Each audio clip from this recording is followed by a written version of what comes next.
আসসালামু আলাইকুম। আজকে আমরা আলোচনা করব শৌখিন মুরগি আপনি কেন পালন করবেন আর কারা পালন করবেন।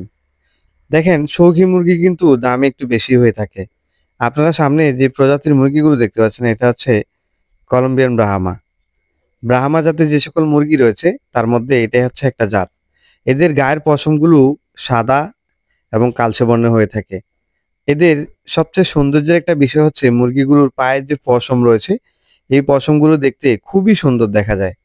এবং তার সঙ্গে এই মুরগিগুলোর হাইট কিন্তু অনেক বেশি হয়ে থাকে। আপনারা যে মুরগিগুলোকে দেখতে পাচ্ছেন, এই মুরগিগুলো গরমের সময় কিভাবে হা, হা করে নিঃশ্বাস নিচ্ছে সেই জিনিসটা কিন্তু দেখতেই পাচ্ছেন। এবং তার সঙ্গে দেখেন কিছু মুরগি খোল একদম বাইর করে হাঁটতেছে। এই জিনিসটার মূল কারণ হচ্ছে গরম। আর গরমের সময় এই মুরগিগুলোকে লেবু এবং চিনি মিশ্রিত যেই পানিটা রয়েছে, সেই পানিটা ব্যবহার করা হয়। এই মুরগিগুলো নিয়ে বলছিলাম, ব্রাহ্মা জাতের মুরগিগুলো কারা পালন করবেন? দেখেন, আপনার যদি প্রচুর পরিমাণে টাকা থাকে তাহলে আপনি বিদেশি জাতের মুরগিগুলো লালন পালন করবেন। বিশেষ করে এই ব্রাহ্মা মুরগি, Columbian Brahma, Japanese bantam, black Cochin, golden Sebright এই সকল মুরগিগুলো পালন করবেন। এই মুরগিগুলোর দাম যেমন বেশি হয়ে থাকে, আপনি যদি এটার উৎপাদন বাড়াতে পারেন তাহলে আপনি ভবিষ্যতে অল্প মুরগি থেকে ভালো লভ্যাংশের হার বের করতে পারবেন। তবে হ্যাঁ, স্বাভাবিক মুরগির মতো আপনার এই মুরগিগুলোকে ভ্যাকসিন প্রয়োগ করতে হবে। আপনার ভ্যাকসিনের দিকটা যদি গুরুত্বপূর্ণ না হয়, তাহলে একটা মুরগি যদি অসুস্থ হয়ে যায়, সেক্ষেত্রে কিন্তু আপনার অনেক বড় লসের সম্মুখীন হয়ে যেতে পারেন। তাই ভেবেচিন্তে এই মুরগিটাকে পালন করা শুরু করবেন। কারা পালন করবেন? যারা একেবারেই নতুন, তারা ১ মাস বয়সের বাচ্চা দিয়ে খামার শুরু করবেন।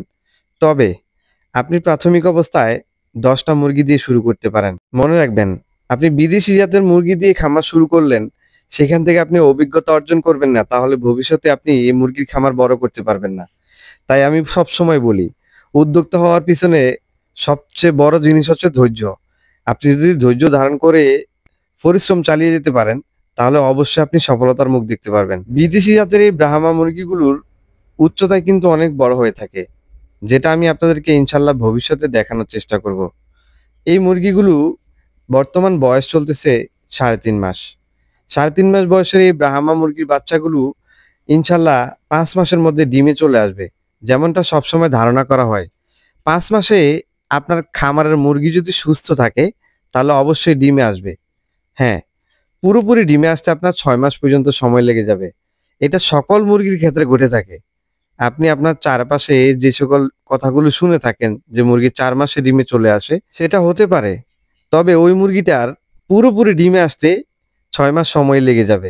তাই আপনাকে মাথায় রাখতে হবে, আপনি বেশি টাকা ইনভেস্ট করে বিদেশি জাতের মুরগি দিয়ে খামার শুরু করলে আপনার পরিশ্রম কিন্তু একই হবে।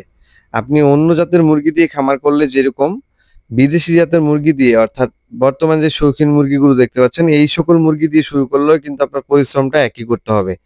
আপনি যদি অভিজ্ঞতা অর্জন করতে পারেন তাহলে ভবিষ্যতে আপনি যেকোনো জাতের মুরগি দিয়ে খামার শুরু করে সফলতা অর্জন করতে পারবেন। আজকের ভিডিওটা এই পর্যন্তই। আসসালামু আলাইকুম।